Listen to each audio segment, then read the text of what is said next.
नमो अरिहन्ताणं नमो सिद्धाणं नमो आयर्याणं नमो वज्रायाणं नमो लोहे सवसाहूणं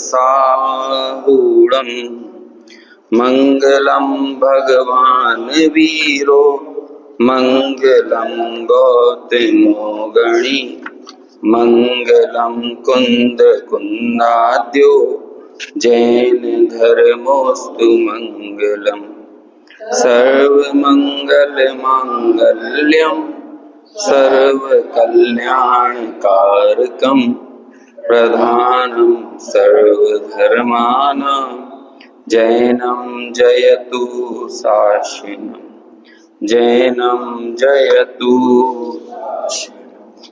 वंदित्व सर्वसिद्धे धूमचलमणोऽमं गदिं पत्ते वोच्छामि समय पाहुल मृणमो सुदकेवली भणिनम नमः समय साराय स्वानुभूत्या चकासते चित स्वभावाय भावाय सर्वभावांतरच्छिन्न। समय सार कर्ता कर्माधिकार 73 नंबर की गाथा। ये सब वो गाथाएं हैं जिन्हें हम कह सकते हैं आत्मानुभवन के नोट्स हैं। जैसे कि एग्जाम में जाने से पहले कोई महत्वपूर्ण चिट बना लेता है ना, नकल करने के लिए नहीं, रिवीजन करने के लिए। तो वैसे ही ये भी उसी तरह की गाथाएं हैं कि जब सविकल्प अवस्था में ज्ञानी हो तो एक एक विशेषणों का किस तरह से स्मरण करता है और फिर तदनुसार ही अपनी अनुभूति में इन बातों को बैठाने का वो कार्य करता है। क्योंकि ध्यान में मैं की पड़ताल की जाती है, मैं कौन, और मैं की पड़ताल क्यों करना पड़ रहा है जब वो निरंतर अनुभव में आ रहा है? तो क्योंकि अनादिकाल से उसकी स्वीकृति नहीं है ना, तो इसलिए जरूरी हो जाता है कि यदि सबसे जरूरी किसी की खोज है तो वो अपनी ही खोज है। तो अब वो अपनी खोज कैसे कर रहा है वो यहाँ पर आचार्य हमारे सामने विषय रख रहे हैं। अहम अयम आत्मा प्रत्यक्षम अक्षुण्णम अनंतम चिन्मात्र ज्योति, है ना, अनाद्य अनंत नित्य उदित विज्ञान घन स्वभावत्वाद एकहा। विज्ञान घन स्वभाव होने से वो एक है।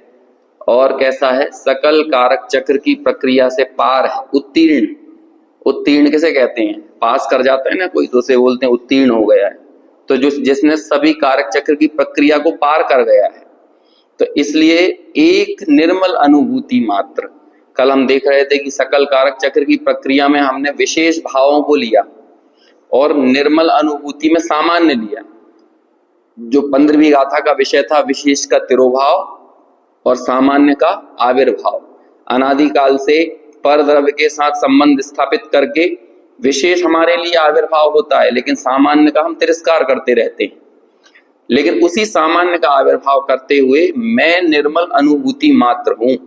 देखो, ज्ञेय और ज्ञायक के साथ भी हम ये कर्ता कर्म की प्रक्रिया लगा सकते हैं, लेकिन वो यहाँ लगाना नहीं है। उसमें भी क्या होगा? ज्ञान में विविधता आएगी, ज्ञान में स्थिरता नहीं आएगी, ज्ञान एक रूप नहीं हो पाएगा। अभी कैसा होगा ज्ञान कि जैसे मान के चलो मैंने, अब ज्ञान ज्ञेय का संबंध लगा रहे हैं, मान के चलो कि मैंने रिमोट को, है ना, अभी ज्ञान और इसका संबंध बना रहे हैं। मैंने इसको जाना, तो इसके जानने में मैं क्या कर रहा हूं? मैंने रिमोट को ज्ञान से, है ना, ज्ञान के लिए, अब पहले ही हमने कर्म जोड़ दिया ना इसमें, ये कर्म हो गया रिमोट, कर्ता ने कर्म को, तो मैंने मतलब ज्ञान ने इस रिमोट को, अब जब रिमोट को हम ज्ञान के लिए नहीं, यदि हम रिमोट को रिमोट देख रहे हैं ना, इसको सामान्य के नहीं देख रहे हैं, तो निश्चित तौर पर ये हमारे लिए किसी न किसी कारण के लिए होगा कि मैंने अब रिमोट को किसके लिए जाना, कि मैंने रिमोट को प्रोजेक्टर के लिए, है ना, अब प्रोजेक्टर के लिए जाना, और कहां से जाना कि टेबल से, मतलब ये टेबल पर रखा हुआ था ना, यहाँ पर टेबल से, अब से मतलब यहां से मैंने उठाया, अलग करने के अर्थ में आता है ये से, तीन दो से आते हैं। एक तो करण लब्धि में भी से आता है, वो करण लब्धि बोल रहा हूं, करण विभक्ति करण कारक में, और अपादान कारक में भी से आता है। लेकिन करण कारक वाला जो से है वो के द्वारा के लिए यूज होता है, और अपादान कारक वाला जो से है वो अलग करने के अर्थ में प्रयोग होता है। जैसे मैंने हाथ से खाना खाया, तो ये हाथ से क्या हो गया, ये करण कारक हो गया, है ना, करण विभक्ति लगेगी यहाँ पे। और मैं भोपाल से इंदौर आया, तो यहाँ भोपाल से में क्या लगेगा, अलग होने के अर्थ में। यहाँ से दोनों में आ रहा है, लेकिन एक से अलग होने के लिए यूज होता है और एक से साधन के लिए यूज होता है। तो जैसे मैंने इस टेबल से, क्योंकि यहां से अलग किया ना इसको, तो अब ये जितनी भी चीजें मैं यहाँ बोल रहा हूं इसमें कोई परद्रव्य इंक्लूड हो रहा है, तो इसलिए ये क्या कहलाता है, ये कहलाता भिन्न सटकारक। और हम कल अभिन्न सटकारक में क्या देख रहे थे, अब इसी चीज को अभिन्न सटकारक लगाओ। निर्मल अनुभूति मात्र शुद्धा, ज्ञान ने, ज्ञान को, ज्ञान से, ज्ञान के लिए, है ना, ज्ञान में से ही और ज्ञान पर ही। ये लग गए ना 6 के 6 सटकारक, कहां पर लगे, एक ज्ञान में। मैं कुछ नहीं जानता हूं, मैं बाहर कुछ भी नहीं जानता, मैं सिर्फ किसको जानता हूं, निर्मल अनुभूति, मैं ज्ञान की अनुभूति कर रहा हूं। यही हमने पढ़ा था ना, ज्ञानानुभूति इति रेव आत्मानुभूति, ज्ञान की अनुभूति आत्मा की अनुभूति है। बहुत मुश्किल लगता है ये काम, आचार्य तो इतनी सरलता से कह देते हैं, लेकिन हमारे लिए क्यों मुश्किल लगता है, अनादि काल के अनभ्यास के कारण। अभ्यास नहीं है ना इस चीज का, इसलिए जो प्रत्यक्ष अनुभव में आ रहा है वो भी मेरे लिए अत्यंत दूभर हो गया, मुश्किल और जटिल हो गया। देखो कल ये चल नहीं रहा था, तो मैंने यहाँ पे वो जो ये जो कारक वाला प्रकरण था ना, ये अपन नहीं पढ़ पाए थे। ये देखो यहां से पढ़ता हूं, यहां जो निर्मल अनुभूति मात्र कहा है, ठीक है ना, मिल गया, वह पर्याय की बात नहीं है, बल्कि किसकी बात है वो, क्योंकि सामान्य का आविर्भाव हो रहा है ना, कारक चक्र तो पर्याय में चले गए, हमने पर्यायों से तो पार कर दिया। कारक चक्र से पार कहो या पर्याय से पार कहो, अपन ने परसों वहां पर लिखा था पर्याय, कार्य लिखा था, कार्य के ऊपर पर्याय लिखा था। कार्य मतलब क्या होता है, पर्याय ही होता है। त्रिकाली ध्रुव भगवान आत्मा की बात है, अनुभूति में जो दृष्टि का विषयभूत भगवान आत्मा आता है उसकी बात है, यहां उसे ही शुद्ध कहा जा रहा है। मतलब किसको, कारण शुद्ध पर्याय को। कारण शुद्ध पर्याय पर्याय है कि द्रव्य, नहीं है पर्याय, कारण शुद्ध पर्याय द्रव्य है, उसका नाम है कारण शुद्ध पर्याय, समझ रहे, उसे वो कारण द्रव्य है, तो उसे पर्याय क्यों कहते हैं। उसे जैसे जो मोती है और मोती के नीचे जो धागा निकल रहा है, वो धागा जो है, मान के चलो वो धागा है पूरा द्रव्य, लेकिन हर एक मोती के नीचे एक धागा पड़ा हुआ है, हर एक मोती के नीचे एक धागा है, हर एक मोती के नीचे धागा है। देखो दो चीजें होती हैं, एक होता है वैसे का वैसा और एक होता है वही का वही। समझ में आ रहा है ना, वैसे का वैसा, वैसे का, जैसे सिद्ध पर्याय जो है वो वैसी की वैसी है, पहले समय में वैसी, अगले समय में भी वैसी, उसके अगले समय में वैसी, और वैसी की वैसी, वैसी की वैसी, वैसी की वैसी, बस होती रहती है। लेकिन तो ये हुआ कार्य, कार्य वैसे का वैसा हो सकता है, लेकिन कारण वैसे का वैसा नहीं होता, वही का वही होता है। समझ में आया, ये नियम सार का पूरा कथ्य है शुद्ध भाव अधिकार का, जो अभी अपन यहाँ पर ले रहे हैं। ये सब ग्रंथ अलग अलग तरीके से बात करते हैं, लेकिन एक त्रिकाली ध्रुव पर दृष्टि कराने के लिए ही सभी का एकमात्र प्रयोजन है। बहुत आराम आराम से मैं बोल रहा हूं ताकि आप सब चीजों को अपने अंदर ग्रास्प करते जाएं। जैसे कि एक बच्चा हो, उसका कोई खिलौना टूट जाए, तो अब वो पापा बोले कि अरे बेटा कोई बात नहीं, मैं ला दूंगा, ऐसे का ऐसा खिलौना ला दूंगा। अब वो बच्चा कहे नहीं, हमें ऐसे का ऐसा नहीं चाहिए, यही का यही चाहिए। अब बोलो कहां से ला के दोगे, यही का यही। तो अब ये बताओ मुझे कि जो मोतियों के भीतर अगला मोती, उसके अगला मोती वैसे का वैसा है मोतियों की माला में, लेकिन धागा कैसा है, हर मोती के भीतर जो धागा है वो कैसा है, वो वही का वही, वही का वही, वही का वही है ना। तो जो वो हर मोती के भीतर अपना अपना धागा है, नियत क्षेत्र नियत प्रदेशत्व को लिए हुए अपना अपना धागा है। ये नियत प्रदेशत्व समझ में आया क्या है। और वो जो धागा है ना, जब आपको लग रहा है मोती प्रकट है, लेकिन हर मोती के साथ धागा भी प्रकट है कि नहीं, दिख नहीं रहा भले, लेकिन धागा प्रकट है कि नहीं। तो कहते हैं वो जो धागा है उस मोती की अपेक्षा, जब हम ये कहते हैं इस मोती को मत पकड़ो, इस कार्य को मत पकड़ो, बल्कि इस मोती को संभाले रखने वाले कारण को पकड़ो, तो वो कारण भी हम इसी शैली में बोल देते हैं कि वो कारण कैसा है, वो भी शुद्ध पर्याय है, कारण शुद्ध पर्याय। तो वो कारण शुद्ध पर्याय पर्याय नहीं है, कारण शुद्ध पर्याय द्रव्य है। ये तो सिर्फ समझाने की शैली है अपने क्या नाम है पद्म प्रव मलधारी देव की। और फिर वो कारण शुद्ध पर्याय इतना भा गया गुरुदेव को कि उन्होंने, जैसे ये भगवान आत्मा शब्द अमृत चंद्राचार्य ने तो एक जगह लिख के छोड़ दिया, और गुरुदेव को ऐसा भा गया कि जिंदगी भर उसकी रटन लगाते रहे, कीर्तन करते रहे, समझ लो भगवान आत्मा भगवान, कीर्तन ही चलता रहा उनका, इतना भा गया। और फिर वो तभी तो ये कहते हैं ये जो चीजें मिली उन्हें, कारण शुद्ध पर्याय, ये त्रिकाली ध्रुव की दृष्टि, तो उन्होंने कहा कि अन्य मत को तो जाने ही दो, है ना, आ बात श्वेतांबर मत पण नथी, श्वेतांबर मत मा पढ़ नथी।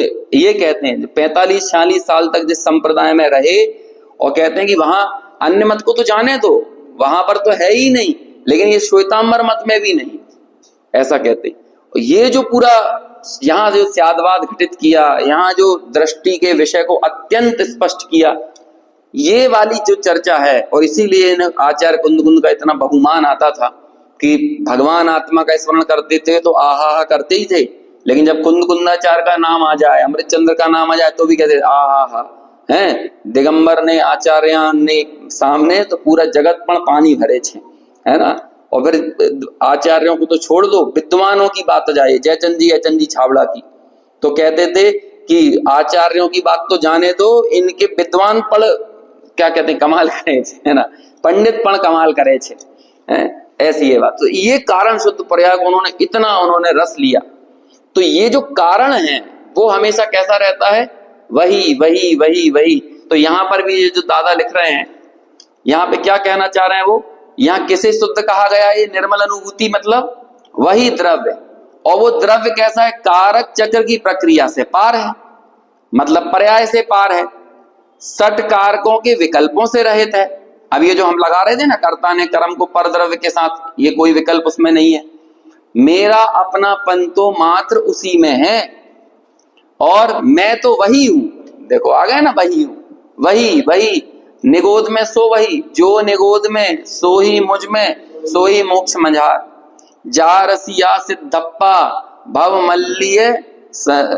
मल्लिय जीव तारिसा होंती। ये 47 नंबर की नियम सार की गाथा है कि जैसे सिद्ध भगवान है वैसे ही भाव में लीन संसारी है। भाव में लीन समझते हो, एकदम मिथ्यात्व में आकंठ डूबे हुए, निगोद में पड़ा हुआ जीव, वो भी कहने लगे वो ही है जो कि सिद्ध है। तो ये किस दृष्टि से कहा, ये वो जो शुद्ध द्रव्य है जो कि कारक चक्र की प्रक्रिया से पार है, और जब तक हम उसे दृष्टि में लेकर नहीं आएंगे। देखो एक समझदार व्यक्ति जैन शासन के हिसाब से उसे कहा जाता है जो पर्याय की कमी को स्वीकारता तो है, लेकिन दृष्टि हमेशा अपनी पूर्णता पर रखता है, और पूर्णता के लक्ष्य से ही आप अपने पर्याय के विकार को बाहर कर सकते हो। पर्याय के लक्ष्य से पर्याय का विकार नहीं जाएगा, पूर्णता के लक्ष्य से पर्याय का विकार जाएगा। तो वो पूर्ण कौन है, पूर्ण द्रव्य कौन है, वो कारण शुद्ध पर्याय जैसे कह रहे हैं, कारण समय सार कहते हैं, कारण नियम सार कहते हैं, वही है ना। आप लोगों के सामने ये सब बातें इसलिए कर सकते हैं क्योंकि आप एक फॉलो करते हुए यहाँ तक आए हो, हैं, नहीं तो अभी 2-3 दिन की चर्चा करना। मुमुक्षुओं की हालत बड़ी खराब हो गई है सही, जब 10 जगह जाके देखते हैं ना, मुमुक्षुओं के यहाँ भी जो हमारी जो विशेषता थी वो इस बात से थी कि हम एक तो ज्ञान प्रिय है ना, और आत्मार्थ को साधने वाली प्रयोजन परक चर्चाएं हमारे यहाँ होती थी। लेकिन अब अपने यहाँ भी डांस बढ़ गया है, 3 दिन का छोटा सा कार्यक्रम 14 डांस करवा दिए उन्होंने, और जब तक नियमित स्वाध्याय जहां पे नहीं है, उनके दिमाग में दृष्टि में कुछ नहीं बैठने वाला, गलत फहमी में है। साल भर में 6 कार्यक्रम करवा दिए, 2-2, 3-3 दिन के, नाच लिया, गा लिया, कूद लिया, और साल भर एकदम सन्नाटा पड़ा हुआ है। कुछ भी नहीं होगा उससे, चवन्नी प्रयोजन सिद्ध होने वाला नहीं। अनादिकालीन मिथ्यात्व को आप इतने हल्के में ले रहे हो कि 3 दिन के आपने जल से करके सोच रहे हो कि हाँ बहुत बढ़िया कार्यक्रम हो गया, इतनी जनता आ गई, इतने लोग इकट्ठे हो गए, इतना डांस हो गया, है ना, इतना पैसा इकट्ठा हो गया, इतना बड़ा मंदिर बन गया, इतनी बड़ी गजरथ निकल गया, रथ यात्रा निकल गई। इनसे नहीं होगा काम। नियमित और सिर्फ इस स्वाद, कल तो मैंने ये बोला था अपन सब ये कर रहे हैं तो संतुष्ट मत हो जाना यहाँ पे, है ना, नहीं तो 4 लोग आपको बहुत मिलेंगे आपको फील गुड कराने वाले, अरे आप तो भैया रोज स्वाध्याय करते हो, इतनी गूढ़ गंभीर बात सुनते हो। जब हमें वहां नहीं रुकना नहीं है, आत्मानुभूति से पहले मेरा कदम नहीं रुकेगा। कदम मतलब मेरा निर्णय करने की प्रक्रिया मेरी रुकेगी नहीं। और जब आत्मानुभूति हो जाएगी तो सम्यक दर्शन रुकने नहीं देगा, है ना। तो अभी हमारे लिए मोक्ष मार्ग यत्न साध्य है और सम्यक दर्शन होने के बाद सहज साध्य है। तो ये दोनों ही प्रक्रिया आपस में है। तो निर्णय किस बात का करना है? कल हमने 5 समवाय लिए थे, उसमें हमने देखा था कि पुरुषार्थ मतलब क्या। वो पुरुषार्थ जो कि पूर्व क्षणवर्ती पर्याय और उत्तर क्षणवर्ती जो तत्समय की योग्यता रूप काम हो रहा है, ये दोनों कैसे हो रहे हैं। वो पुरुषार्थ उसे क्या है पुरुषार्थ? देखो यही पुरुषार्थ है। सम्यक दर्शन जब भी किसी को होगा, सम्यक दर्शन रूपी उपादान प्रकट हुआ ना, वो उपादान अपने त्रिकाली के लक्ष्य से पैदा हुआ। आप हमें ये बताओ सम्यक दर्शन होने के पूर्व क्षणवर्ती पर्याय क्या कर रही होगी? नहीं, पुरुषार्थ नहीं, उसे इधर से बोलो निमित्त उपादान। पूर्व क्षणवर्ती पर्याय निर्णय कर रही होगी। क्या है पूर्व क्षणवर्ती पर्याय? ये तो नहीं होगी सिनेमा में बैठ के एकदम आंख मूंद के आनंद लूट रही होगी भोगों का, है, रसगुल्ला मुंह में होगा तो अरे वाह क्या बढ़िया मजा आया, नाच रही होगी, गा रही होगी। अरे नाच गा रही होगी, बाहर से क्रिया भी चल रही होगी, तो भी निर्णय वहां पर बलवान होगा। और एकांत में बैठने की बड़ी कीमत है। अमृत चंद्र वो क्या कहते हैं टोडरमल जी ने अपना लिखा सम्यक सन्मुख मिथ्या दृष्टि के प्रकरण में, क्योंकि वो निर्णय आप जब भी निर्णय करते हो, तत्व निर्णय करते हो, तब आप सम्यक दर्शन की चौखट पे दस्तक लगाते हो हर बात। अब बस सम्यक दर्शन का मूड है कि वो कब खुल जाए दरवाजा अब उस सम्यक दर्शन का दरवाजा कब खुलेगा? ये तत्समय की योग्यता है, ये तत्समय की योग्यता है। लेकिन आपको दरवाजे पे चौखट पे दस्तक लगाते रहना है। और ये चौखट की दस्तक है पूर्व क्षणवर्ती पर्याय। ये पूर्व क्षणवर्ती पर्याय भी उपादान है, समझ में आया ना। ये उपादान जिसे हम पुरुषार्थ कह रहे थे, 4 चीजें उपादान में थी ना, काल लब्धि और होनहार तो कोई वस्तु नहीं। लेकिन पूर्व क्षणवर्ती पर्याय ये क्या है? समझ में आ रहा है? शब्द कठिन तो नहीं हो रहे हैं, थोड़ा हो रहा है। अरे आप मास्टर हो जाओगे थोड़े दिन बाद ऐसा है ये। तो देखो अभी आगे पढ़ते हैं, ये क्या है, क्या कह रहे हैं यहाँ पे? निर्मल अनुभूति कौन है?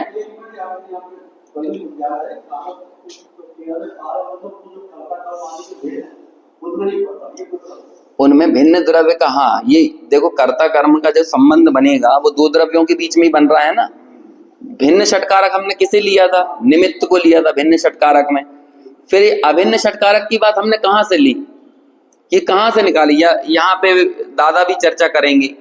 ये 16वें नंबर की प्रवचन सार की गाथा है, स्वयंभू की गाथा कहलाती, वो फेमस गाथा है स्वयंभू की गाथा, है ना। मतलब कल जब मैंने उसके बाद इसमें चर्चा अपनी चल रही थी अभिन्न षटकारक की, और फिर वो स्वयंभू की गाथा एक बार और देखी, उसकी टीका आप जब देखोगे, यही अमृत चंद्राचार्य जो इसकी टीका कर रहे हैं ना, वहां पर मालूम वो क्या कहते हैं? हर एक पर्याय का षटकारक स्वतंत्र है। जो कहते हैं ना एक पर्याय दूसरी पर्याय की करता नहीं। गुरुदेव कहते थे, लोगों को लगता था ये गुरुदेव अपने मन से कुछ कह रहे हैं, ऐसा बिल्कुल नहीं है। गुरुदेव ने अपने मन से किसी पूर्वाग्रह को थोपा नहीं है। और यदि कहीं कोई बात ऐसी निकल भी गई ना कभी उनसे, और किन्हीं विद्वान आदियों ने आके बताया कि नहीं गुरुदेव ये बात तो ऐसी है, तो बड़े ही सदा सहता से उस बात को मान लेते थे, है ना। और कई बार उन्होंने अपने प्रवचनों में भी इस बात को दोहराया है ना। पहले हमको ऐसा लगता था, फिर उन्होंने हमें ऐसा ऐसा बताया, तो हमने ये बात अपनी ऐसी सुधारी। तो वो और फिर आखिर में तो बहुत स्पष्ट था उनके, मतलब जब 70-75 वर्ष के बाद के पूरे उनके जो व्याख्यान, जो कि मोस्टली तभी के रिकॉर्डेड हैं, उनमें चीजें बहुत स्पष्ट हो चुकी थी। शुरुआत में कई चीजों में हो सकता है क्योंकि संप्रदाय से यहाँ आए थे, बहुत सारी व्यवहारिक पद्धतियों को नहीं जानते थे, तो कुछ एक चीजें ऐसी हो गई थी। लेकिन बाद में आखिरी के 15-20 वर्षों में तो बहुत क्रिस्टल क्लियर था तत्व। और समय सार तो बहुत स्पष्ट था। आप 19वीं बार का समय सार गुरुदेव का सुनो तो आपको बिल्कुल बहुत क्लियरिटी, बहुत स्पष्टता मिलेगी। और वो मरण के उनके 1.5 साल पहले, 2 साल पहले का है, मृत्यु के। बस उस समय उनके 2 ग्रंथ चल रहे थे, एक नियम सार चल रहा था एक साइम की सभा में, और एक टाइम समय सार तो कंपलसरी था, वो चलते ही चलता था। तो वो चल रहा था। तो ये दोनों ही जो व्याख्यान है, नियम सार के अंतिम समय के जो व्याख्यान थे और समय सार के, ये दोनों ही बड़े बहुत स्पष्ट विषय को अपने प्रतिपादित करने वाले हैं। तो ये जो सठ कारक की जो उन्होंने बात कही, एक पर्याय दूसरे पर्याय की करता नहीं है। वो ये कहते थे पर्याय से द्रव्य, पर्याय का द्रव्य में तो प्रवेश ही नहीं, लेकिन एक समय की पर्याय का दूसरे समय की पर्याय में प्रवेश नहीं। क्यों? क्योंकि हर पर्याय के सठ कारक जुदा जुदा है। कौन सा उपादान? हाँ, कल हमने उपादान के 2 भेद किए। एक भेद क्या किया था, लिखे थे कि नहीं, मिटा दिए। एक भेद था त्रिकाली उपादान और एक था क्षणिक उपादान। क्षणिक उपादान के हमने 2 भेद किए थे, अनंतर पूर्व क्षणवर्ती पर्याय और उत्तर, है ना, क्या कहते हैं, उत्तर क्षणवर्ती पर्याय। अनंतर पूर्व और अनंतर उत्तर क्षणवर्ती पर्याय। अनंतर उत्तर क्षणवर्ती पर्याय का नाम है तत्समय की योग्यता। ये तीनों क्या है? उपादान है ना। इन तीनों को हमने उपादान में लिया। बाकी निमित्त में तो हमने वो कर्मों के अंतरंग निमित्त में क्षयोपम वगैरह को ले लिया। जैसे सम्यक दर्शन में प्रेरक और उदासीन, ये 2 निमित्त हमने लिए। तो प्रेरक निमित्त तो हो गई, जैसे देव गुरु शास्त्र की सन्नति मिल गई, है ना, वेदना हो गई, या फिर क्या कहते हैं जाति स्मरण हो गया। और उदासीन निमित्त में कर्मों का जो उपशम क्षयोपम आदि हो रहा है, ये उदासीन निमित्त। कई बार जब आप कर्णानुयोग से पूछोगे तो कर्णानुयोग यही कहेगा सम्यक दर्शन क्यों हुआ। अब कर्णानुयोग में सम्यक दर्शन की परिभाषा बताओ क्या है? यही परिभाषा है ना कि अनंतानुबंधी चतुष्क और एक मिथ्यात्व का उपशम हो जाए, 5 अथवा 7 प्रकृतियों का उपशम, अनादि मिथ्या दृष्टि और सादी मिथ्या दृष्टि के हिसाब से फिर दोनों में बंटवारा हो जाता है। तो ये 2 तरह के ये कथन किसके हैं? ये निमित्त अपेक्षा से कथन है। अब आप ये बताओ सम्यक दर्शन क्या इस कारण हुआ है? अब दोनों ही बातें घटित हो रही हैं। सम्यक दर्शन हुआ है इसलिए ऐसा हुआ है, और ये हुआ है इसलिए सम्यक दर्शन हुआ है। तो ये तो इट्स कैच 22 है ना। यहां से देखो तो 2, यहां से देखो 2, निमित्त ऐसा ही है। निमित्त से आप कथन करोगे वो यूनिवर्सल ट्रुथ नहीं होगा। क्यों? जैसे कि मटका किसने बनाया, यहां एक मटका रखा हुआ, किसका मटका? आप कहो कुम्हार का मटका, आप कहोगे पानी का मटका, आप कह सकते हो घी का मटका, घी का भी मटके होते हैं। अब कितने तरह के मटके और कितने तरह के घड़े हो सकते हैं? मम्मी का घड़ा, दादी का घड़ा, नीचे का घड़ा, ऊपर का घड़ा। बोलो यूनिवर्सल बात करता है निमित्त? एक यूनिवर्सल बात करा के बता दो निमित्त से। 10 प्रकार के सम्यक्त के भेद ये है कि नहीं, सब आज्ञा सम्यक्त और सारे के सारे जो होते हैं, ये सारे सम्यक्त के 10 भेद निमित्त की अपेक्षा से हैं, यूनिवर्सल बात नहीं है। लेकिन उपादान से जो बात कहोगे वो यूनिवर्सल होगी। अब यूनिवर्सल बात क्या है? निमित्त का तो पहले ही निषेध कर दिया। पुरुषार्थ से मोक्ष की प्राप्ति वाला जो प्रकरण है ना, उसमें यही तो कहते हैं आप हमें ये बताओ इसमें उपादान कौन काम कर रहा है 5 समवायों में से। हालांकि टोडरमल जी ने पहले स्पष्ट कर दिया जहां कार्य होता है वहां 5 ही समवाय मिलते हैं, कार्य नहीं होता वहां 5 ही समवाय नहीं मिलते। लेकिन तुम क्या कर सकते हो, हमें तो इतना बताओ, सम्यक दर्शन प्राप्त करने में या मोक्ष मार्ग में तुम क्या कर सकते हो? तो वो पुरुषार्थ क्या है? यदि पुरुषार्थ, निमित्त तो पुरुषार्थ है नहीं। निमित्त को हमें निमित्त पुरुषार्थ लगता है कि हम तीर्थ यात्रा जाएं, हम शास्त्र पढ़ें तो काम होगा। नहीं, ऐसा नहीं है। पुरुषार्थ क्या है? तो अब पुरुषार्थ यही तो निकल के आ रहा है ना बीच में कि उस काम होने के अनंतर पूर्व क्षणवर्ती पर्याय क्या कर रही थी? निर्णय, तत्व निर्णय कर रही थी। तो तुम्हारे हाथ में क्या है? तत्व निर्णय करना। और फिर अल्टीमेटली उसी को तो सिद्ध करते हैं। फिर आखिर में जाके कहते हैं कि तू भाई व्रतादि कर, है ना, लेकिन तत्व विचार नहीं करे। व्रत क्या कहते हैं, देव गुरु शास्त्र का तेरे को निमित्त मिल जाए, उनकी श्रद्धा कर ले, व्रतादि कर ले, खूब शास्त्रों का अभ्यास कर ले, लेकिन इन सब लोगों को तो सम्यक दर्शन का अधिकारी नहीं माना गया है। लेकिन तत्व विचार करने वाला इनके बगैर भी सम्यक का अधिकारी होता है। ये कहा है ना, ये कितनी तगड़ी बात कही। देखो तत्व विचार की, सम्यक सनु मिथ्या दृष्टि में नीचे आती है ना, देखो तत्व विचार की महिमा। अच्छा लिखा है पीछे हाँ, है ना, ये सब बात है। मैं तो खाली दीवार छूटने नहीं देता यदि पहले पता चल जाता तो है ना, कि जहां नजर पड़े, क्योंकि मुझे लगता है बहुत सारी और महत्वपूर्ण चीजें लिखाई जाना थी यहाँ पे। चलो खैर, अब देखो आगे, मैं तो वही हूं, वह एक व शुद्धत्व तो मैं ही हूं। यहां इसी बात को वजन देकर समझाया जा रहा है। मैं कारक चक्र की प्रक्रिया से पार हूं। अब देखो, अब मैं लेके आ गए यहाँ पर मैं, क्योंकि बात अहम से अहम अयम आत्मा, ये सारी बातें किसकी चल रही हैं? अहम अयम आत्मा। मैं कारक चक्र की प्रक्रिया से पार हूं, कारकों के विकल्प चक्र से रहित हूं का आशय यह है कि मैं किसी का कर्ता नहीं हूं, किसी का कुछ करने का भार मेरे माथे पर नहीं है, मैं किसी का कर्म भी नहीं हूं। देखो अब ये देखो, सत्कारक की प्रक्रिया का निषेध हो रहा है। इसे मुझे कल पढ़ाना था, जो अपने चालू नहीं हो पाया था। किसी ने मुझे बनाया हो, ऐसी बात नहीं है, है ना। कर्म मतलब क्या होता है?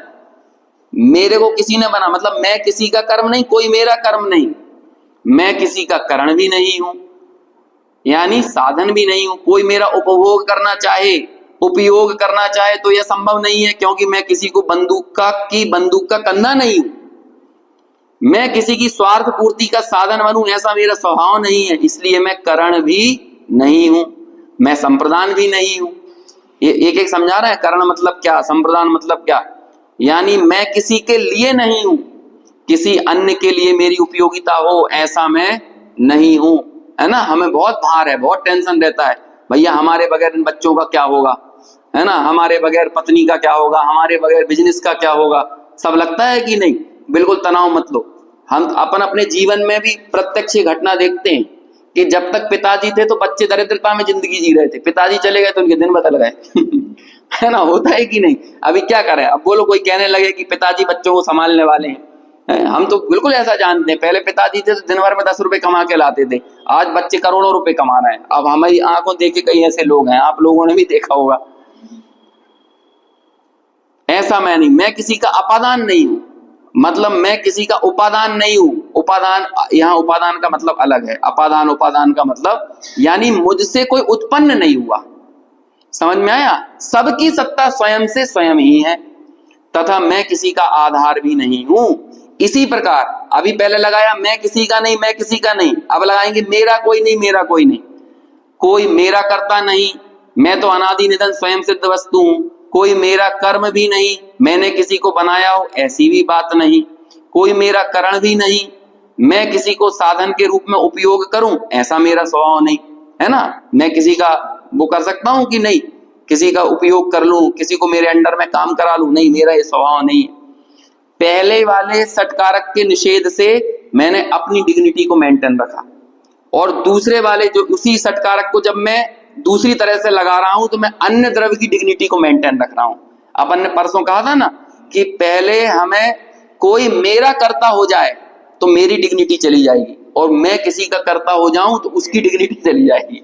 समझ में आया। एक पुद्गल परमाणु की भी अपनी डिग्निटी यानी होता है गरिमा, उसकी अपनी प्रतिष्ठा है। समझ में आया। हर द्रव्य अपने में प्रतिष्ठित है। भगवान की तो प्रतिष्ठा की जाती है, लेकिन वस्तु सदा से प्रतिष्ठित है ना। ये हम स्थापना निक्षेप से प्रतिष्ठा करते हैं ना, और वो लोग प्रतिष्ठित भगवान की अवमानना पाप है कि नहीं, ऐसे ही वस्तु की प्रतिष्ठा की अवमानना ये अपराध है कि नहीं। भगवान की अवमानना तो अपराध लगता है, लेकिन वस्तु की अवमानना किसी को अपराध नहीं लगता है। आगे देखो क्या कहते हैं, अन्य कोई भी पदार्थ मेरे संप्रदान नहीं है, वे मेरे लिए नहीं है, अन्य की सत्ता मेरे लिए नहीं है, ऐसी बात ही नहीं है। मेरा कोई अपादान नहीं, उपादान नहीं है, मैं किसी से उत्पन्न नहीं हुआ हूं, मैं तो अनादि निधन स्वयं वस्तु हूं, स्वयं सिद्ध वस्तु हूं, तथा मेरा कोई आधार नहीं है, मुझे किसी के आधार की आवश्यकता ही नहीं है, क्योंकि सभी पदार्थ स्वयं के आधार पर ही प्रतिष्ठित है। आ गई ना प्रतिष्ठित, सबका अपनी अपनी प्रतिष्ठा है। हो गया कि नहीं। मैं ज्ञानानंद स्वभावी हूं में एक पंक्ति आती है, मैं ही मेरा कर्ता धर्ता, है ना। पर की नहीं, पर की के अंदर तो ऊपर वाली लाइन में जाता है, मैं ही मेरा कर्ता धर्ता, मुझको पर का कुछ काम नहीं, है ना। अभी ये जो लाइन है ना, वो पूरा का पूरा जो मैं ज्ञानानंद स्वभावी हूं, वो ये जीवा जीव अधिकार और कर्ता कर्म अधिकार के सार को लेकर बिल्कुल तैयार किया गया है। है ना। गुरुदेव बहुत गुनगुनाते थे, है ना। हुकुमचंद नो एम लिखे छे, है ना, पंडित हुकुमचंद।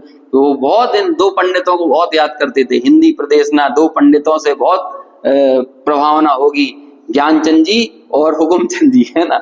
इन दोनों का बहुत नाम स्मरण करते थे। और बहुत जब ये 30-35 साल के रहे होंगे दादा, 35 साल के, अब 35 साल के लड़के की यदि कोई तारीफ करे, और पंडित जी कहते थे इनसे, हुकुमचंद जी आया छे, और यदि हुकुमचंद जी मिल वाले चले जाए तो सेठ हुकुमचंद आया छे, है ना। तो उन्हें तो बोलते थे हुकुमचंद आया छे, और ये 35 साल के हुकुमचंद जी आए हैं, इनके साथ जी लगाते थे। और बड़े बड़े सेठों को ऐसे ही बोलते थे। तो सेठों की हवा निकालना गुरुदेव के अलावा कोई को नहीं आता था। जब गुरुदेव की समाधि हुई तो कई विद्वानों ने कहा, दादा ने कहा, अब पैसे को धूल कौन कहेगा है ना, अब कौन कहेगा। क्योंकि आज की सबसे बड़ी समस्या यही है ना। आजकल क्या होता है, लोभी तो हो गए, अरे टोडरमल जी ने भर्त्सना की है, आजकल सेठ हो गए हैं मानी, और विद्वान हो गया है लोभी। तो बोलो अब उनको उनका अज्ञान कौन दिखाएगा है ना, कौन दिखाएगा। लेकिन जब इतनी निष्प्रहता हो तभी तो ये कह सकते हैं, तभी तो मूल तत्व की बात। यदि हम ही इस अपेक्षा से बैठ जाए कि हमारी तुम थोड़ी मदद कर दो, तो हम तो सबकी खुशामद करेंगे, अरे साहब आप बहुत धर्म कर रहे हो, अपनी अपनी पर्याय मूर्ता में सबके धर्म को अपन ने सिद्ध कर दिया, बहुत धर्म कर रहे हो, बहुत धर्म कर रहे हो, है ना। और वो सब सेठिया भी खुश हो गए, हाँ हम बहुत धर्म कर रहे हैं, है ना। लेकिन भाई आपकी ये पर्याय, आपकी ये गृहस्थी में तन्मयता, ये आपका अज्ञान है, ये मूढ़ता है। और जब तक इस अज्ञान और मूढ़ता के ऊपर यदि कुठाराघात ना किया जाए तो ये टूटेगी कैसे। तो कई लोग जिन्हें बुरा लगना होगा उन्हें बुरा लगेगा, उसमें कोई क्या कर सकता है। लेकिन जो तत्व की बात जब यहाँ पर की जा रही है, जिनवाणी जब सामने हो तो अत्यंत निरपेक्ष होना पड़ता है। ये पूर्ण निरपेक्षता की बात है, यहाँ किसी को अच्छा लगना बुरा लगने वाली बात नहीं है। ये बात बोलते समय यहाँ बैठा वक्ता अपने आप को धो दे, अपने आप को सुरक्षित रखकर जिनवाणी नहीं बोली जाएगी। अपनी गलतियों में हम खुद धुल जाएं तो भी वो बात कहना ही चाहिए, है ना। क्योंकि ये हमारे विकार को स्पष्ट करके सामने रखकर उसका ज्ञान कराकर उसको दूर करने के लिए है, और ये जिनवाणी की उपयोगिता है। तो ये अपना तीसरा बोल हुआ। ये हालांकि अपन को कल चर्चा करना थी लेकिन कल हो नहीं पाई थी, इसलिए अपन को ये अभी थोड़ा इस पे बात करनी पड़ी। अभी देखो अगला विशेषण जो है ना, क्या है वो, हमने कल इसको शुरू कर दिया था, निर्मम वाला विशेषण। अब हालांकि मैंने सोचा तो ये था कि ये ज्यादा मैं लंबा चलाऊंगा नहीं, लेकिन मुझे लग रहा है लंबा चल जाएगा ये देखो क्या कहते हैं, पुद्गल द्रव्य जिसका स्वामी है, ऐसा जो क्रोधादि भावों का विश्व रूपत्व उसके स्वामी पने रूप से स्वयं सदा ही नहीं परिणमता होने से ममता रहित हूं। और कल हमने बहुत बात की कि निर्मम होना क्यों जरूरी है। अरे आपका एक छोटा सा बच्चा आपके साथ जा रहा हो, कोई भी छोटा बच्चा साथ में जा रहा हो, तो वो क्या करेगा, अभी उसे जो रास्ते में दिखेगा वो ही कहेगा, नारियल पानी ले लो, नारियल पानी दिख जाएगा तो, केला दिख गया केला ले लो, टॉफी दिख गई टॉफी ले लो, खिलौने की दुकान दिख गई तो खिलौने की दुकान ले लो। बोलो कहाँ कहाँ रुकोगे। तो क्या करना पड़ेगा आपको, यदि आपको कहीं पहुंचना है जगह में, निर्मम बनना पड़ेगा कि नहीं। यदि बच्चों की सब बातें सुनते रहे तो क्या हो जाएगा, बच्चों का यदि जीवन निर्माण करना है तो उनके प्रति भी निर्मम बनना पड़ेगा, है ना। हर छोटू की बात नहीं सुनी जाती, तो ये मन से बड़ा छोटू कोई नहीं है, ये छोटू है लेकिन इसकी इच्छाएं बड़ी मोटू है ये असली छोटू मोटू है, समझ में आया ना। ये बड़ा भयानक और खतरनाक है। यदि इसकी आप हर बात सुनते रहते तो यही कहेगा, अरे थोड़ा सा हवा स्पर्शन इंद्रिय के विषय को भोग लो, रसना इंद्रिय का विषय भोग लो, घ्राण का भोग लो, चक्षु का भोग लो, कर्ण इंद्रिय का, ये तो सब जगह आपको रोकेगा। अभी स्वाध्याय करने भी एक किताब नहीं खोलने देगा, बगल में पड़ी हुई आपकी किताब हो तो वो आदमी नहीं खोलेगा, और दूर कहीं जाके 18 किलोमीटर दूर फिल्म देखने चला जाएगा। होता है कि नहीं। अभी मैं क्या, अभी न्यूज वगैरह आती है, अभी एक पिक्चर कोई रिलीज होने वाली है, एक फिल्म आ रही है, उसका बहुत लाइमलाइट हुआ, तो अभी मैं कल परसों उसकी न्यूज चला रहा था, धुरंधर नाम की कोई फिल्म है ना। तो अब वो क्या कर रहा है, उसका टिकट 2600 रुपए का टिकट है वो जो भी, अरे उसका हमें एनालिसिस नहीं करना। और आदमी ये देख रहा है कि 18 किलोमीटर 20, अब 15-20 दिन बाद देख लेगा तो उसे हो सकता है 100-150 रुपए में मिल जाए, लेकिन 2600 रुपए, 750 रुपए, 900 रुपए, इतनी महंगी महंगी टिकट लेकर वो उसके देखने के लिए बेचैन है। अब वो फिल्मकार तो यही तैयार करते हैं, पहली फिल्म से बनाएंगे, एक हाइप बनाते हैं उसका, और दूसरी फिल्म से फिर और तिगनी चौगनी कमाई करते हैं। कहते हैं कि उसने जितने की फिल्म बनी है वो उसने एडवांस बुकिंग में उतनी कमाई कर ली। अब ये कहां से हो रहा है? ये छोटू मोटू है ये जो अंदर बैठा हुआ है यही दिमाग खराब कर रहा है, और ये व्यवस्था नहीं होगी। अभी वही यदि 2600 रुपए की 26 किताबें खरीदना हो ना तो आदमी को महंगा लगेगा, है ना। मेरे यहाँ तो कई लोग आते हैं, मेरे पास तो बहुत सारी किताबों का भंडार है, तो लोग बाग कहते हैं ये हम ले जाएं पढ़ने के लिए, उसे किताब कुछ लगती नहीं है। मैं कहता नहीं, तुम 150 रुपए ले जाओ हमसे है ना, तुम खरीद लेना 150 रुपए, लेकिन उन्हें कुछ लगता ही नहीं है। अरे आपके पास वो 6 डाला है वो दे देना, अब भले वो 30 रुपए, तुम्हें 30 रुपया दिख रहा है 6 डाला की, लेकिन हमारे भाई उसमें कुछ लाइन में निशान लगे होंगे, या हमारे तो स्मारक के समय का समय सार रखा है जो हमने पढ़ा था वहां पे स्मारक में, जो अंडरलाइन करके जो समय सार पढ़ा था, अब वो क्या मूल्य है उसका बताओ।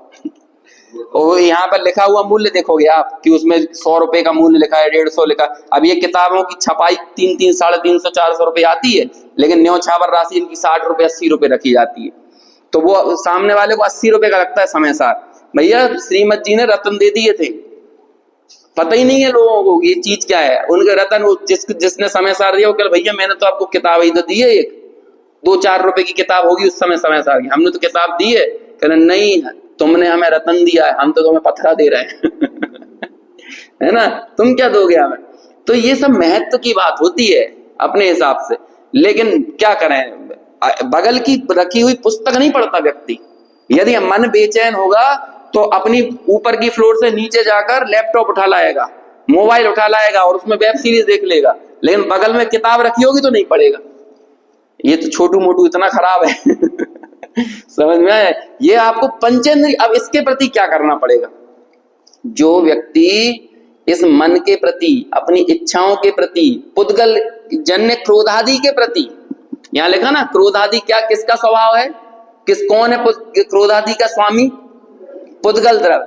जो क्रोधादि के प्रति सॉफ्ट कॉर्नर रखता है वो आत्मा के प्रति कठोर है, और जो आत्मा के प्रति सॉफ्ट कॉर्नर रखता है वो क्रोधादि के प्रति कठोर है। अब आपको तय करना है कि आपको किसके प्रति कठोर बनना है। अब आप अपनी निर्ममता तय करो, किसके प्रति निर्मम होना है। तो ये निर्मम गाली कही जाती है लोक में, लेकिन जो जगत के प्रति ममत्व वाला है ना, वो आत्मा के प्रति वाकई में निर्मम है। हम कह रहे हैं आत्मा के प्रति सॉफ्ट कॉर्नर लेके आओ और जगत के इस राग के प्रति निर्मम बनो। ये निर्ममत्व, ये लिम्ममाओ, ये लक्षण है। नियम सार में शायद 44-45 नंबर की गाथा ऐसे ही है कि मैं कैसा हूं, मैं निर्द्वंद हूं, मैं निर्दंड हूं, मैं निर्मम हूं, मैं निशल्य हूं, मैं निष्क्रोध हूं, मैं निर्माण हूं, मैं निष्काम हूं। बस ऐसा ही, इसी तरह से बिल्कुल धुन है वो, बिल्कुल वो अपने स्वरूप में बैठ के एकदम ऐसे लिख रहे हैं आचार्य कुंद, क्योंकि पर्सनल डायरी कहते हैं नियम सार को। आचार्य कुंद की पर्सनल डायरी है नियम सार। तो बस वो मैं कैसा हूं शुद्ध भाव में बैठे हैं कि मैं निर्माण हूं, निष्काम हूं, निष्क्रोध हूं, निर्द्वंद हूं, है ना, निर्मम हूं। इसी तरह से उनका पूरा धुन चल रही है। अब किसी को लगेगा पता नहीं क्या है ये, कच्चा पापड़ पक्का पापड़ करे जा रहे हैं ना, है जो नहीं समझता हो तो ऐसे ही लगेगा ना। क्या बोलते हैं अंग्रेजी में कुछ बोलते हैं ना इस तरह के बोलने के लिए, क्या टंग ट्विस्टर टंग ट्विस्टर। तो उन्हें टंग ट्विस्टर ही लगेगा ना, ये टंग ट्विस्टर नहीं है, ये हूं मैं, ऐसा ही हूं मैं, निर्मम हूं। तो ऐसी निर्ममत्वता ये बहुत जरूरी है। लोक के कर्तव्यों के निर्वहन करने के लिए भी आपको निर्मम बनना पड़ेगा। अपनी समस्त इच्छाओं को हवा नहीं दे सकते। बाजार तो आपसे ये गुजारिश करेगा कि आप अपनी इच्छाओं को हवा दो। वो यही चाहेगा ना कि तुम्हारे मन में कुछ खाने की इच्छा हो तो जोमेटो स्विगी पे चले जाओ, कुछ देखने की इच्छा हो तो टॉकीज बुक कर लो, है ना। आप सोचो इस इच्छा ने कितना बड़ा दुनिया का संचार रच दिया है। आप पूरी दुनिया में मुझे एक वस्तु बताओ, ये वस्तु कैसे खड़ी हुई है।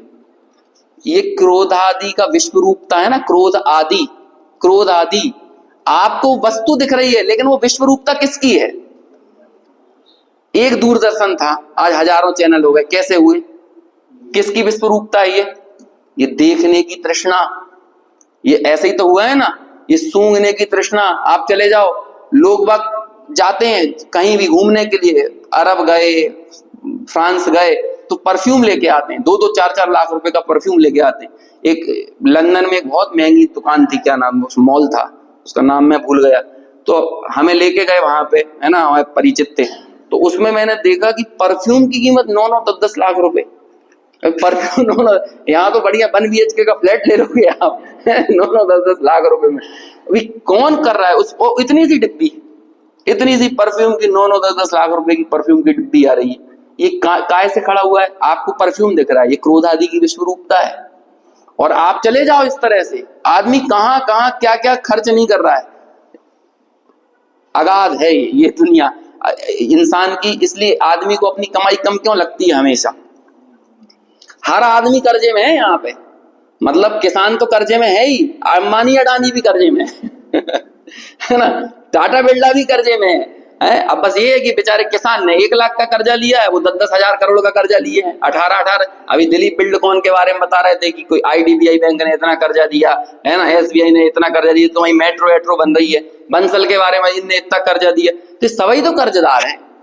और फिर क्या होता है बाद में सबकी हवा निकल जाती है, भागना पड़ता है फिर किंगफिशर छोड़ छाड़ के, है ना। जैसे जिनके खुद के हवाई जहाज उड़ते थे, अब उनके लिए एक हवाई जहाज ऐसा नहीं है जो वापस इंडिया लेके आ जाए होता है कि नहीं? ये कहां से हुआ है? किसकी विश्व रूपता है? हाँ, सभी लोगों का ये। आपको लग रहा है कि आज की जो पीढ़ी है वो कल ऐसे ही चली जाएगी हम इच्छाओं में। देखो पहले इंसान महाजन होता था, आज सब लोन जन है सब लोन में दबे हुए हैं, सब अपने अपने लोन में और कर्जे में दबे हुए हैं, है ना। क्यों ऐसा हुआ? क्योंकि आप व्यय, जो कि व्यय विषय और कसायों पे होता है, तो उस विषय कसाय पर होने वाला व्यय कभी सीमित किया जा सकता है? क्या नाम है उसका, ज्ञानार्णव में कौन से ग्रंथ में है या आत्मानुशासन में है कि इच्छा रूपी गड्ढा इतना बड़ा है कि पूरा विश्व इसमें एक अणु के समान है। पूरा विश्व, आपको ये लगता है कि 2-4-8 गाड़ियां आ जाएं तो आपको भरा भरा लगने लगेगा, पूरा विश्व भी आ जाएगा ना इस इच्छा रूपी गड्ढे में, तो कहते हैं वो भी एक अणु के जैसा है, दिखाई भी नहीं देगा, ये इतना भयंकर है। अब इस इच्छा रूपी जो मन जनित इच्छाएं पैदा हो रही ना, निमित्त तो मन ही बन रहा है। अब इस मन को विश्राम पे लेके आना है। अब ये मन काय से विश्राम पाएगा? कैसे विश्राम पाएगा? लिखा ना अपने बनारसी दास जी ने, मन पावे विश्राम। कैसे विश्राम पाएगा? वस्तु विचारत ध्यावते, ये है वो वस्तु जिसका विचार करो। अच्छा, इसे पुद्गल का स्वामी क्यों कहा गया है? अब पुराना प्रकरण याद करो, क्रोधादि का स्वामी कौन है? क्रोधादि का स्वामी मतलब इनका आका बोलते हैं ना, क्या बोलते हैं, मालिक। कौन है इनका मालिक? कौन है इनका आका? पुद्गल। क्यों है? देखो याद करो प्रकरण, क्रोधादि है भाव्य, और इनका भावक कौन है? द्रव्य कर्म है ना भावक। तो द्रव्य कर्म क्या है? पुद्गल है कि नहीं? तो उस पुद्गल के निमित्त से ये कौन हो रहा है? ये भाव्य हो रहा है क्रोधादि। तो कौन है इनका मालिक? वही पुद्गल हो गए ना। तो पुद्गल द्रव्य जिसका स्वामी है, ऐसे क्रोधादि भाव, ठीक है, ऐसे जो क्रोधादि भाव हैं और इनका विश्व रूपत्व, अनेक रूपत्व, उसके स्वामी पने रूप से, भैया पुद्गल स्वामी है, हम थोड़ी स्वामी है? ये तुम्हारे नौकर ने भैया गलत दरवाजे पे खटखटा कर बोलो, अरे नौकर ने तुम्हारा क्या कहते हैं बाहर पूरा कचरा फैला दिया है, तो अपन क्या बोलेंगे? भैया हमारे यहाँ तो कोई नौकर ही नहीं है हैं, हमारे यहाँ तो हम तो है ही नहीं किसी के स्वामी, हम तो किसी के करता नहीं, हम तो सटकारक चक्र की प्रक्रिया से पार है। तो बोले कौन है? कि तुम जानो कौन है। तो फिर और पूछेगा कौन है, तो फिर हमें बताना पड़ेगा कि ये पुद्गल ही का होगा, और क्या, है ना, क्योंकि पुद्गल के निमित्त से ये हो रहा है। तो पुद्गल है इसका स्वामी, उससे बात करो। तो ये क्रोधादि किसके? तो बोलो आप ममत तो करें, फाइन कौन को लगेगा अरे फाइन ना पुद्गल को लगेगा ना आत्मा को लगेगा, लेकिन ये जो मैं पुद्गल को मेरा मानता था ना, इसलिए फाइन लग रहा था। और जब हमने उसके प्रति निर्मम हो गए, उस पुद्गल के प्रति भी निर्मम और क्रोधादि भावों के प्रति भी निर्मम, तो बस फाइन रहित हो गए आप, जुर्माना से क्या कहते हैं बरी, सर्व प्रकार के जुर्मानाओं से बरी हो गए। और ये इस गलती का जुर्माना 500, 1000, 1500 में नहीं जाता है, इसका जुर्माना निगोद में जाके भरना पड़ता है, इसका जुर्माना अपर्याप्त जीव बनकर भरना पड़ता है, इसका जुर्माना सूक्ष्म, स्थावर, विकलत्रय और पता नहीं कहाँ कहाँ जाके भरना पड़ता है, अग्नि काई में जाके भरना पड़ता है, जल कायक में जाके भरना पड़ता है, इन सब में जाना पड़ता है, पंच परावर्तन में जाके भरना पड़ता है। इसलिए कारक चक्र की प्रक्रिया से पार इसलिए होना है कि संसार चक्र की प्रक्रिया से पार हो सके, इसलिए होना है कारक चक्र की प्रक्रिया से। और जो कारक चक्र की प्रक्रिया में फंसा है वो संसार चक्र में फंसा। तो ये छोटा मोटा जुर्माना नहीं है। अब क्या होगा, निर्मम हो जाओ इसके प्रति। ऐसा जो क्रोधादि भावों का विश्व रूपत्व, अनेक रूपत्व, उसके स्वामी पने रूप से स्वयं सदा नहीं परिणमता होने से मैं कैसा हूं, ममता रहित हूं। ममता रहित हूं, ये निर्ममता है। देखो संस्कृत में और पढ़ते हैं, मैंने हिंदी इसलिए पढ़ दिया क्योंकि संस्कृत सीधे पढ़ते तो समझ में नहीं आता। मैं तो इस संस्कृत टीका बहुत अच्छी है इसकी, है ना। कोई यदि बोले कि बच्चों को सबसे पहले क्या याद कराओ, तो मैं कहूंगा ये याद कराओ। सबसे ऋणमुकार मंत्र भी का हो सकता है बाद में याद कराओ, है ना। पहले आपको याद कराना है तो क्या याद कराओ, ये याद कराओ। और पर्याय की क्रमबद्धता जिससे निर्णय हो वो याद कराओ। जम जस जम्मी देसे जेण विहाणेण जम्मी कालम्मी णादम जिणेण नियनम जम्मम बा एव मरणम बा तम तस् तम्मी देसे तेण विहाणेण तम्मी कालम्मी हो सक्कदि वारिंदु मिंदो वा जिणंदो वा। है, जब जिस जीव का जहां जैसा, जो जिस निमित्त से जैसा जन्म मरण होना है वो वैसा ही होगा। ये जन्म मरण कहकर जीवन की सब घटनाओं को शामिल कर लिया, क्योंकि सबसे बड़ी घटना जन्म मरण होती है। उस जीव का उस निमित्त से, उस पुरुषार्थ पूर्वक, उस काल में, है ना, वैसा ही मरण होगा। उसे इंद्र और जिनेंद्र कोई नहीं टाल सकते। ऐसा कहकर पर्याय पर्याय की, कदम कदम की, क्षण क्षण की, प्रत्येक घटना की क्रमबद्धता की उद्घोषणा की कार्तिकेय स्वामी ने। तो मैं कहता हूं ये याद कराओ। और ये णमुकार मंत्र से कतई कम नहीं है ना। ऐसी है ये टीका, देखो पढ़ते। पुद्गल स्वामी कस्य क्रोधादि भाव वैश्व रूपस्य स्वस्य स्वामित्वेन नित्यमेव अपरिणमनान निर्ममतः। देखो संस्कृत में छोटा वाक्य होता है, हिंदी में फिर भी बड़ा बन जाता है। छोटा सा है ना ये, हिंदी में तो बड़ा बन गया।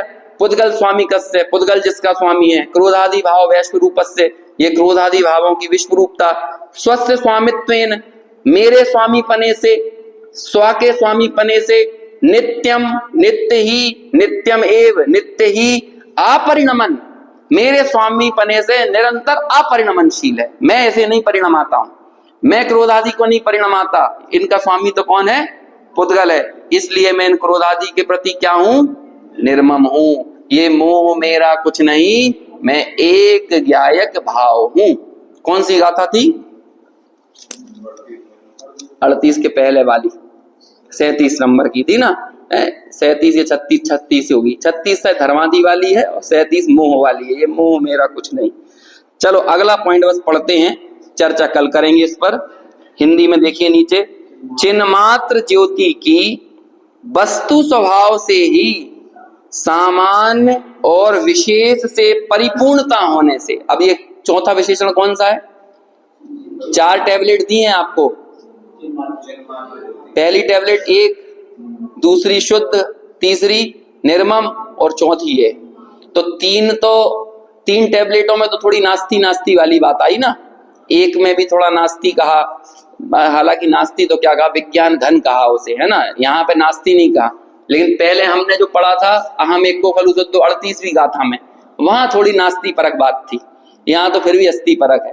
लेकिन ये चौथी, मेरे में गुण कौन सा है। हम एकदम खाली तो नहीं है, शून्य तो नहीं है, तो है हमारे अंदर बहुत महत्वपूर्ण चीज है। क्या है, ज्ञान दर्शन समग्रो, ज्ञान दर्शन से मैं समग्र हूं। तो ये चौथी जो बात है उसको यहाँ पे बता रहे हैं। चिन्मात्र ज्योति की वस्तु स्वभाव से ही सामान्य और विशेष से परिपूर्णता होने से, सामान्य कहते हैं दर्शन को, और विशेष कहते हैं ज्ञान को। अब यहाँ सामान्य विशेष वो मत लगाना, क्योंकि सामान्य अवलोकन वाला होता है दर्शनोपयोग और विशेष अवलोकन वाला होता है ज्ञानोपयोग। आप ये कह सकते हो उपयोग में ज्ञान को ही हाईलाइट क्यों किया जाता है, दर्शन को क्यों नहीं किया जाता।